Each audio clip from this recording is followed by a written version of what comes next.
Big thanks to Audible for sponsoring this video. Receive a free audiobook and unlimited Audible originals with a free 30-day trial at audible.com/tgtunes or text tgtunes to 500-500. If you haven't seen the first Miracle Kittens video, then stop right now and watch that one first, cause this is a continuation of that video and that way you'll probably enjoy it more. Is what I would say, but hey, it's 2020 and the internet has slapped our attention spans to less than half a minute. Yeah, even a goldfish can pay longer attention to one thing. Instead, I'll just give you a quick recap of the previous video just to save you the trouble. So sit tight, get comfy, cause if you don't, I'm gonna eat this popcorn. Okay. With chopsticks. Basically, I found an abandoned kitten, took him in, named it Gigi, cared for it behind my parents' back in secret, vowed to tell my dad once I got straight A's in school, cause straight A's make Asian parents happy and that way it's easier to ask for favors. Spoiler alert, I never got the straight A's, but it didn't matter cause my dad already found out about Gigi while I was at school and tossed him outside the house before I got home, and that's where I ended the video. Okay, that's pretty much the recap. Now, you guys might be thinking, wow, TJ, your dad's like a monster. How could he do that? He's practically an animal abuser. Trust me, I'm in no way justifying his actions, but to be fair, I did bring in the kitten and raise him behind his back when I clearly wasn't supposed to, and I can't speak for every Asian parent, but my dad can be pretty brutal when it comes to this kind of things. The worst thing was, I couldn't even speak up about it because in my family, we weren't taught to run our mouths or speak our minds whenever we wanted. From where I came from, that was called being quote-unquote disrespectful. In any case, once I found out Gigi disappeared, I immediately ran out to look for him, hoping he'd still be somewhere nearby. I searched everywhere, and trust me, I mean everywhere, but alas, it was no use. He was nowhere to be found, and I was gonna have to try my luck the next day. Next day came, I searched farther out into the subdivision, still no luck. I continued searching for several days onwards, but as time moved on, unfortunately, so did my hopes for finding Gigi. This is all my fault. I did this. I'm so stupid. I just hope that you're safe. And that you're okay out there all on your own. I just wish I could have at least said goodbye. What are you doing? Can't you see? I am mourning. Did someone die? Yes! Kinda. I mean, I don't know. Not really. Just leave me alone. Okay.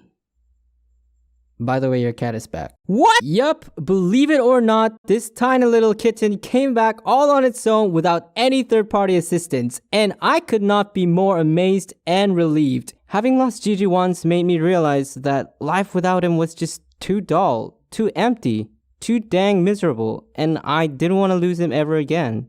So I stood up and put on my big boy pants and said, I'm gonna talk to my father. Words can't describe how unimaginably scared and nervous I was to talk to him, but my love for Gigi far outweighed that fear, and for the first time ever, I was gonna talk to my dad as equals.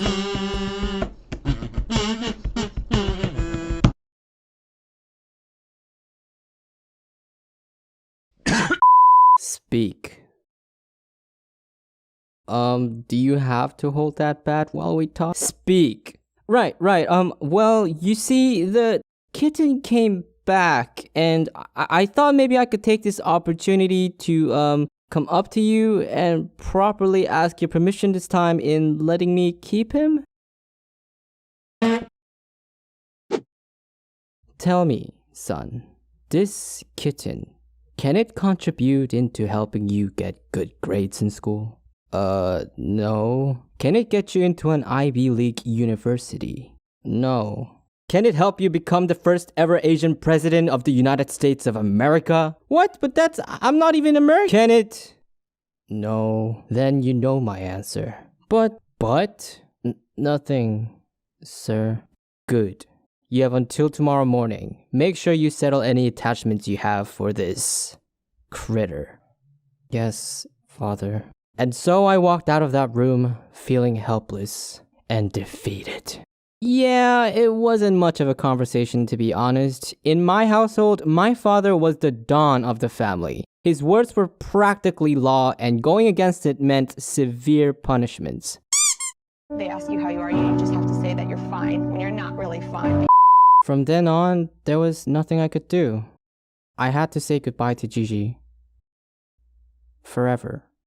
The very next morning, I stood in front of the car window next to my brothers and mom and silently watched as my dad drove away with Gigi in the back. As soon as the car was out of sight, I went upstairs to my room, opened the bathroom, and with a broken spirit, I cleaned out every trace of ever raising Gigi. As painful as it was, I just couldn't bear to keep things that reminded me of him. It was just too much. And that's it. That's the last time I ever saw Gigi. I never saw him again.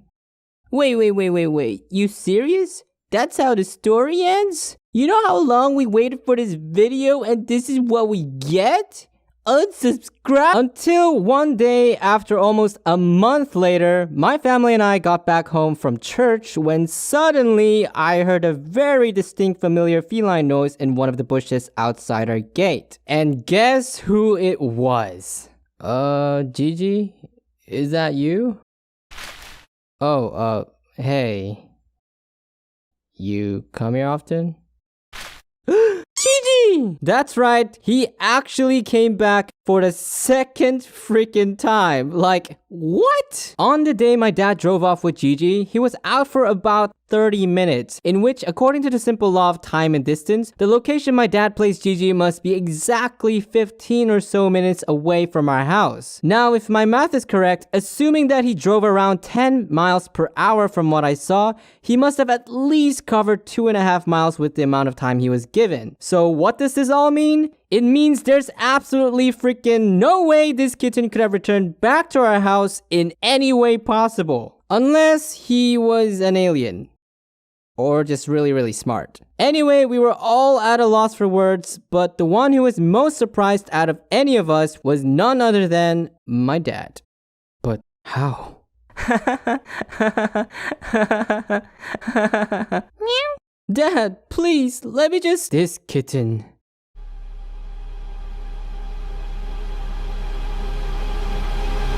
is a miracle sent from God. Wait, what? So apparently my dad believes Gigi's impossible return was some kind of divine spiritual sign and thought neglecting it would be the same as neglecting God's will. And he really was downright amazed at Gigi's resilience, so he finally decided we could keep him. But only if we kept him outside the front yard, in which I happily agreed to, since Gigi also seemed to prefer staying outside anyway. For a number of reasons. And yeah, there you have it. That's how Gigi got accepted into our family, and that's why he's called the Miracle Kitten. If there's anything I learned from this story, is that strict parenting sucks, and miracles really do exist. But hey, you know what else sucks? Having nothing to do while on your long commutes to work, or being stuck alone at home completely bored out of your mind due to social distancing. Then why not try listening to some good old audiobooks to pass the time? Thanks to Audible, you can enjoy your audiobooks at any time and anywhere you please. As a member, you're granted 1 credit per month, which you can spend on 1 audiobook of your choice and an unlimited selection of Audible originals regardless of the price. For those who aren't coping very well in these stressful times, Audible also offers exclusive guided wellness programs that includes popular sleep programs to help you relax and wind down a bit. Recently, I've been listening to Outliers by Malcolm Gladwell. It's a pretty good listen for those who are interested in the stories of high achievers and gives you an in-depth analysis behind the true meaning of success. Once again, that's audible.com/TJTunes or text TJTunes to 500 to receive credits to an audiobook and unlimited Audible originals with a free 30-day trial. Enjoy and stay safe. Just wanted to make this clear, my dad and I are on good terms. In fact, he's the one who feeds and takes care of Gigi most of the time due to how busy I am with my videos. It's true that his discipline methods and actions were pretty questionable in the past, but we're good now. So yeah. Anyway, I know I have been gone for a while and I'm really sorry for that. If you guys didn't know, a few months back my head started spinning like crazy and I got really dizzy, almost to the point where I literally collapsed on the floor and couldn't move or get up from my bed for almost a month. A private doctor came in and told me it was a really bad case of BPPV. Essentially, the smallest head movement would make my head spin and I'd be insanely dizzy for the next few hours. Maybe if I visited a hospital I would have healed much quicker, but I couldn't because of all the corona shenanigans. It was honestly one of the most miserable times of my life, and it's kind of funny saying this, but I can't wait to tell you all about it in a video. But on a more positive note, I survived and it's really good to be back. I'm gonna do my very best to make up for lost time, but also not push myself